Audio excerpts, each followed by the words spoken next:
Il y a plusieurs années de cela que Campus France était vraiment accessible à tout le monde. Quand je dis accessible, j'entends quoi par là? En mode, par exemple, en 2017, 2016, 2017, 2015. Campus France était vraiment, je dirais pas facile, mais c'était quand même un peu plus léger que aujourd'hui. Mais en même temps, c'est pas en ces années-là, 2015, 2016, 2017, c'est pas tout le monde qui connaissait Campus France et c'est pas tout le monde qui s'intéressait à venir étudier ici en France. Pourquoi je parle de ça? Parce que, au fait, maintenant là, au jour d'aujourd'hui, presque tout le monde connaît Campus France et même s'il y a des gens qui connaissent pas encore, ils sont en train de découvrir. Il y a plusieurs personnes qui veulent venir étudier en France. Donc, Campus France a remarqué cela et vu qu'on peut pas, la France peut pas accepter tous les étudiants. Il y a des restrictions. Vous savez que la France pour accueillir des étrangers, un pays pour accueillir des étrangers, ils donnent le nombre d'étrangers qu'ils veulent accueillir, n'est-ce pas? Du coup, eux, ils ont leur quota. C'est pour ça Campus France, eux, vont faire quoi? Et ils vont juste mettre des conditions. Ils vont dire, ouais, pour pouvoir postuler, il y a des conditions qu'il faut respecter et il y a des profils qu'il faut respecter. C'est pour ça que je réalise cette vidéo aujourd'hui. Pour toi qui me suis et tu es dans un cas particulier, tu sais pas si ton cas peut te permettre de postuler à Campus France. Bah, aujourd'hui, je fais cette vidéo pour éclaircir tes pensées et comme ça, tu sauras si tu peux postuler à Campus France et si tu auras vraiment une acceptation. Donc, je t'invite à rester branché jusqu'à la fin de la vidéo parce que je vais vraiment détailler et je vais te donner les conseils qu'il faut pour les différents profils qui ne passent pas sur Campus France. Pour ceux qui viennent de me découvrir, moi c'est Olivier. Je fais pas mal de vidéos concernant Campus France pour vous aider à mener à bien vos projets Campus France de A à Z. Il y a certaines personnes, ils savent pas comment faire Campus France et même si vous connaissez un peu, si vous n'arrivez pas tout seul à faire votre procédure Campus France, moi je mets en place un coaching payant, un accompagnement en coaching payant pour vous aider à traiter votre dossier de A à Z. Donc si vous êtes intéressé, allez en inbox, contactez-moi.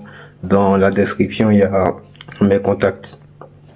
Ensuite, je voudrais vous inviter à vous abonner à ma chaîne parce que voilà, c'est comme ça vous pouvez me soutenir.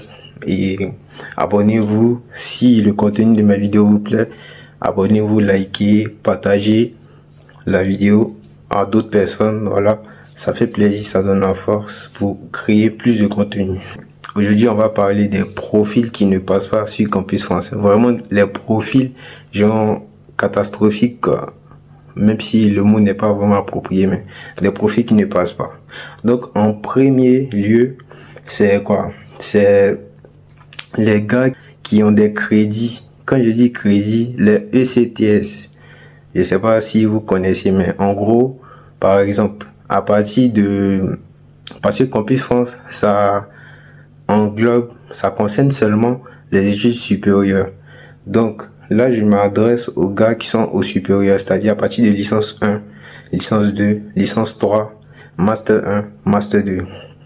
Vous, au fait, il y a un problème. Si, par exemple, tu es en licence 1, et parce que en Afrique, souvent par exemple, en Côte d'Ivoire, je prends mon exemple, souvent tu es en licence 1 et en fin d'année, tu n'as pas validé tout ton module, du coup tu n'as pas les 60 crédits et souvent on peut te permettre de passer en licence 2 comme ça et du coup tu es en licence 2 mais tu dois rattraper peut-être certains crédits que tu n'as pas. Donc si tu as validé peut-être la licence 1 avec 50 crédits, du coup il te reste 10 crédits encore et on peut te permettre de partir en licence 2 mais en même temps étant en licence 2 tu vas en rattraper pour la licence 1. Donc là ça pose problème au fait. Pourquoi? Parce que pour les gars qui ont des crédits là, pour le supérieur là, ceux qui ont des crédits c'est difficile de postuler au fait. Parce que regarde, si tu es passé en L2 avec un crédit de L1, tu vois que tu peux pas postuler parce que ici en France, aucune université va t'accepter si elle sait que tu n'as pas validé tout ton crédit. Donc si toi tu es en L2 et tu as des crédits, tu as 10 crédits à rattraper en L1, et puis par exemple tu veux te lancer sur Campus France, tu veux repostuler pour une L2, tu peux pas. Parce que si normalement pour postuler sur Campus France, faut avoir ses 60 crédits. Si tu veux postuler en L2, tu dois avoir tes 60 crédits. Mais tu vois que tu n'as pas tes 60 crédits, donc c'est chaud. Donc, je sais pas, il y a pris un exemple pour que vous compreniez. Donc c'est un peu ça.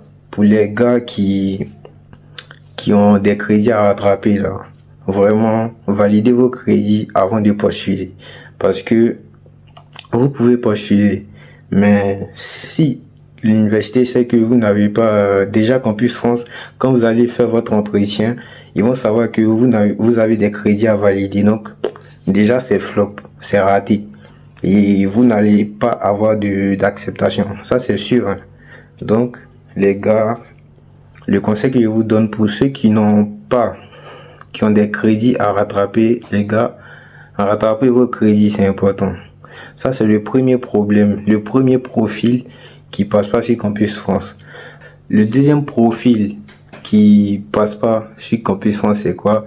C'est les redoublants. Ceux qui ont échoué plus de 2 fois dans un cycle. Parce que la règle dit, si vous avez échoué plus de 2 fois dans un cycle, les gars, le mieux c'est de terminer le cycle. Et lorsque vous terminez le cycle, vous pourrez vous lancer. Je prends un exemple. Si, quand je dis cycle, il y a le cycle du lycée, seconde, première, terminale. Il y a le cycle de la licence 1, licence 2, licence 3 et le cycle du master 1, master 2, master 3. Donc, je prends un exemple. Si, par exemple, vous êtes au lycée et vous avez fait la seconde, après vous êtes passé en première, vous avez redoublé et que vous avez refait votre deuxième première et après vous êtes passé en terminale et que vous avez eu, malgré que vous avez repris, vous avez eu de mauvaises notes, là c'est chaud. Parce que on s'est dit quoi, si vous avez repris, vous êtes des doublons, tu as repris la première. Normalement quand tu reprends la classe, tu dois revenir en force. Tu dois revenir en force. Quand je dis revenir en force, revenir avec de bonnes notes, tout ça, mais tu reprends et tu as les 11, 10 de moyenne, 12 de moyenne, c'est chaud. Je dis pas que 12 de moyenne ça passe pas, mais pour un redoublant, genre, c'est chaud quoi. Quand vous allez déposer vos dossiers, je dis pas que vous n'aurez pas d'acceptation, mais ça sera quand même difficile d'être accepté par les universités. Donc, le conseil que moi je donne aux redoublants, si par exemple tu as redoublé la seconde et la première, le truc que tu dois faire, c'est de terminer d'avoir ton bac et de faire la licence 1, la licence 2, et comme ça, quand vous allez faire la L1, la L2, vous pourrez vous lancer sur Campus France maintenant. Comme ça, ça va atténuer, ça va diminuer le risque quand on vous refuse sur Campus France. Je sais pas si vous me comprenez. Ok, j'explique. Genre, quelqu'un qui a redoublé en seconde et en première. Si tu attends jusqu'en L2 pour commencer Campus France, tu vois que quand tu vas commencer Campus France en L2 là, ils vont te demander tes bulletins ils vont te demander d'abord de prouver que tu es en L2 par ton attestation de fréquentation. Après, ils vont te demander tes bulletins de la licence 1, tes bulletins de terminale plus ton attestation de bac et enfin tes bulletins de première. Donc vous voyez que ça a atténué le fait que vous avez redoublé 2 fois. Parce que vous avez redoublé, dans l'exemple j'ai pris que la personne a redoublé en seconde et en première. Mais vous voyez que si vous attendez 2 ans plus tard et que vous postulez en L2, vous commencez Campus France en L2, ça diminue le risque d'être refusé. Je ne sais pas si vous me comprenez. Pourtant, si vous postulez en terminale, c'est vraiment frais. Les redoublements sont frais au fait, donc ça pose problème. Donc j'espère que vous m'avez compris. De toute façon, si vous ne m'avez pas bien compris, posez vos questions en commentaire, je vais répondre. Et aussi, c'est pareil pour quelqu'un qui a redoublé une licence 1, licence 2. Et si tu as redoublé licence 1, licence 2, attends jusqu'en master 1 comme ça pour pouvoir postuler. Tu attends jusqu'en master 1. Comme ça, on oublie tes échecs et ça permet d'avoir un bon dossier, quoi. Je sais pas si vous me comprenez. Sinon, c'est un peu ça.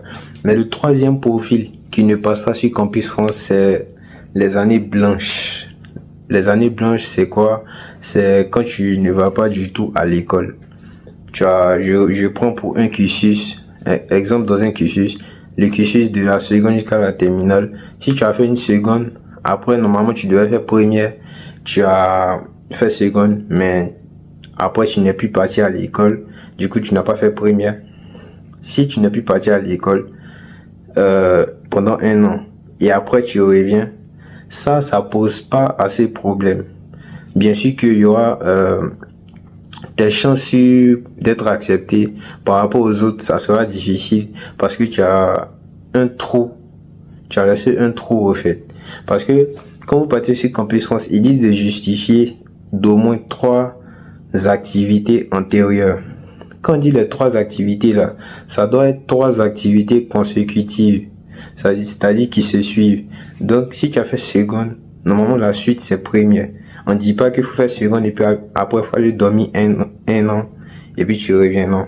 Tu fais seconde, première, terminale. Comme ça c'est consécutif, ça se suit et on voit que tu es motivé, tu aimes bien l'école, tu es parti à l'école, tu as pas, voilà, vous n'avez pas fait d'année blanche. Mais si tu as fait seconde, après tu as fait année blanche, je sais pas, tu es allé faire quelque chose ou je sais pas quoi, tu n'es vraiment pas parti à l'école. Si vous arrivez à justifier le fait que vous n'êtes pas parti à l'école, c'est bon. Mais si vous n'arrivez pas à justifier, ça pose problème. Mais une année blanche déjà, ça va. Mais si vous faites plus de 2 années blanches, les gars, là c'est chaud. Là c'est chaud. Et si l'année blanche là, vous n'arrivez pas à justifier, là c'est chaud. Du coup, le conseil que moi je vous donne pour ceux qui ont fait une année blanche ou plus, c'est pareil. Attendez, par exemple, pour quelqu'un qui est dans le cursus, le cycle, pardon, de la seconde jusqu'à la terminale, finis ta terminale, aie ton diplôme de bac, et quand tu as ton diplôme de bac, tu attends peut-être en L2 pour postuler sur Campus France. Comme ça, comme le cas d'avant là, ça va atténuer le fait que tu n'es pas allé à l'école pendant 1 an, 2 ans. Vous voyez? Donc c'est un peu ça. Au fait, le truc c'est ça. Je sais que c'est souvent vous êtes pressé et tout ça, mais par exemple quelqu'un qui a fait seconde après, il a fait peut-être 2 années blanches, mais il a eu son bac, il est pressé pour venir continuer ses études ici en France, tout ça. Mais tu vois que les 2 années blanches, ça te met les bâtons dans les roues. Tu peux pas postuler comme ça. C'est vrai, t'es pressé, mais faut prendre le temps de réfléchir. Si tu postules, ils vont te refuser, ça c'est sûr. Ils vont te refuser. Parce qu'ils vont voir que dans ton cursus, il n'y a pas de sérieux. Comme si tu n'es pas motivé, de toute façon. Les universités, ils cherchent pas la quantité, ils veulent pas remplir l'université. Ici en France, c'est pas ça. Ils cherchent la qualité au fait. Les élèves, des étudiants de qualité. Donc, toi, on voit que tu n'es pas motivé là. On te chier direct. Et c'est pas à discuter quoi. Donc les gars, c'est ça. Pour les années blanches, pareil que pour ceux qui ont redoublé, attendez, faites 2 ans de plus et 2 ans ou 3 ans. Déjà terminez le cycle dans lequel vous avez redoublé là. Et quand vous terminez le cycle, faites 2 ans de plus. Comme ça réduit le risque d'être refusé. Je sais pas si je me fais comprendre. Le quatrième profil qui passe pas sur Campus France, c'est les gars qui ont fait candidat libre au bac là. C'est bien beau de faire candidat libre au bac. C'est pas mauvais, mais c'est pas bien pour Campus France. Pourquoi? Parce que si vous passez le bac en candidat libre en première, ça veut dire que vous n'avez pas fait la classe de terminale en vrai de vrai. C'est-à-dire la classe de terminale que les autres ils ont fait là. Vous n'avez pas fait ça tout entière. Donc, ça pose un problème. Du coup, vous n'aurez pas les bulletins de terminale et vous aurez que l'attestation de bac. Donc, c'est ça le problème en fait. Parce que si tu as fait le bac en candidat libre et que tu veux ensuite postuler sur Campus France, tu dois justifier de 3 années d'activité scolaire. Donc, si tu as fait le bac en première, c'est-à-dire pendant la classe de première, maintenant tu fais première, c'est-à-dire tu dois justifier quoi? Terminale, tu peux pas justifier. Tu dois justifier première, seconde. Vu que terminale, tu peux pas justifier, tu n'as pas les bulletins de terminale, donc ça pose problème, c'est chaud mon gars. Ce que je vous conseille, c'est de continuer le cursus. Vous avez votre bac, continuez dans un autre cycle, partez pour vos études supérieures, continuez au pays où vous êtes là. Si vous avez votre bac, partez, faites la licence 1, la licence 2 et la licence 3. Comme ça, après vous pourrez, par exemple, si tu es en licence 3, tu auras juste à justifier que tu es en licence 3 par ton attestation de fréquentation. Ensuite, tes bulletins de L2, tes bulletins de L1 et seulement ton attestation de bac. Cette fois-ci, ils vont pas te demander tes bulletins de terminale parce que tu es en L3. Pour ceux qui ont fait candidat libre du baccalauréat, c'est le conseil que je vous donne. Attendez jusqu'en licence 3 pour pouvoir postuler sur Campus France. Je sais que c'est long, mais c'est le seul truc que vous pouvez faire. Après, vous allez dire, je vais postuler dans une école privée. C'est possible, vous pouvez postuler dans une école privée, mais sachez que quand vous êtes accepté là, c'est pas l'université qui va vous donner le visa. C'est comme on appelle le consulat qui va vous donner le visa. Donc, eux, quand ils vont voir ça, ils risquent de vous refuser le visa. Donc, vraiment, quand vous commencez Campus France là, vraiment, réfléchissez bien. Posez-vous la question si mon cursus c'est bien, si j'ai un bon profil, tout ça. Parce qu'il suffit pas seulement d'être accepté, mais regardez aussi, ayez la vision pour le visa. Le 5e profil qui passe pas sur Campus France, c'est ces gars-là qui n'ont pas une moyenne supérieure ou égale à 10. Parce que la règle sur Campus France, tu peux candidater à Campus France si et seulement si tu as une moyenne supérieure ou égale à 10. C'est-à-dire pas une moyenne inférieure. Donc, ces gars-là qui ont 9 de moyenne, 8 de moyenne, c'est-à-dire ils sont passés de la seconde à la première, ils sont passés avec 9 de moyenne, de la première à... Je sais pas si ça existe, hein. Peut-être il y a des écoles où si tu as 9 de moyenne, en Afrique, si tu as 9 de moyenne, tu peux passer, je sais pas. Mais peut-être ça existe. Voilà, donc si de la seconde à la première, tu passais avec 9 de moyenne, de la première à la terminale, tu passes avec 9 de moyenne, mon gars, sache que tu peux pas postuler sur Campus France. Tu peux pas. Parce que tu n'as pas une moyenne. Le minimum on demande c'est 10. Donc si tu n'as pas déjà même 10 là, c'est sûr que tu n'auras pas une acceptation avec 10. C'est chaud. Je dis pas qu'il y a des gens qui n'ont pas eu, hein, mais avec 10 c'est chaud. Faut vraiment prier quoi, genre. Faut intercéder. Sinon c'est chaud. Donc, pour ceux qui ont 9 là, je suis navré, mais c'est chaud quoi. C'est chaud, vous pouvez pas postuler. Vous pouvez pas. À part si vous avez fétiche ou je sais pas quoi. Si vraiment Dieu est avec vous, voilà. Sinon, à part si c'est un miracle. Donc vous, votre cas, je vous conseille de faire pareil.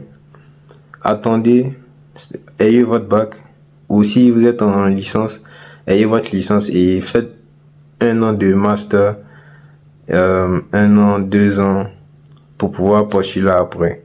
Et si vous avez eu votre bac, attendez jusqu'en licence 3 pour postuler.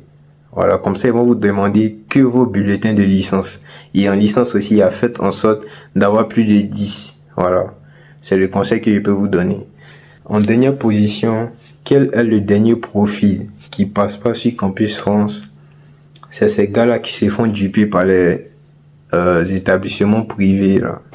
Parce que il y a les CAMES qui existent en Afrique. Le CAMES qui est une organisation intergouvernementale qui permet de promouvoir et d'évaluer les études supérieures dans nos établissements en Afrique.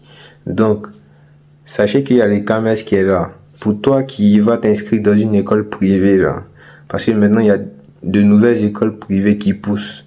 Faut prendre le temps de savoir si l'école est reconnue par les CAMES. Parce que si l'école n'est pas reconnue par les CAMES, c'est-à-dire le diplôme que tu t'en cherché là-bas, c'est même pas reconnu.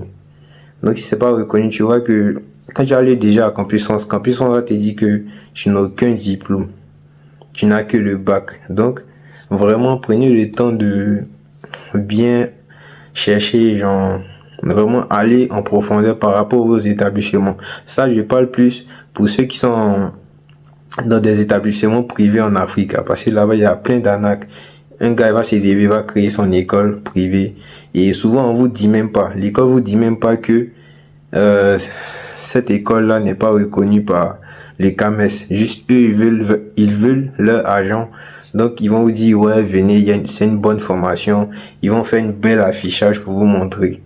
Pourtant, au fond, il n'y a rien.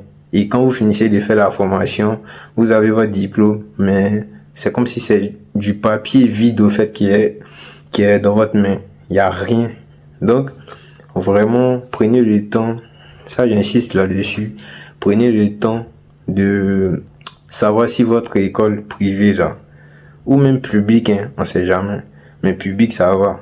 Mais ça, c'est plus privé. Donc, vraiment chercher pour savoir si l'école est reconnue par les CAMES. Donc, c'était ça. Je crois qu'on est au thème de cette vidéo. La vidéo a assez duré et j'espère que vous avez kiffé. Si vous avez kiffé, n'hésitez pas à liker, les gars. Likez et soutenez-moi à booster, voilà. Et aussi, si vous avez des incompréhensions, si vous avez des questions, surtout, n'hésitez pas à les poser en commentaire. Je vais répondre. Sur ce, ciao.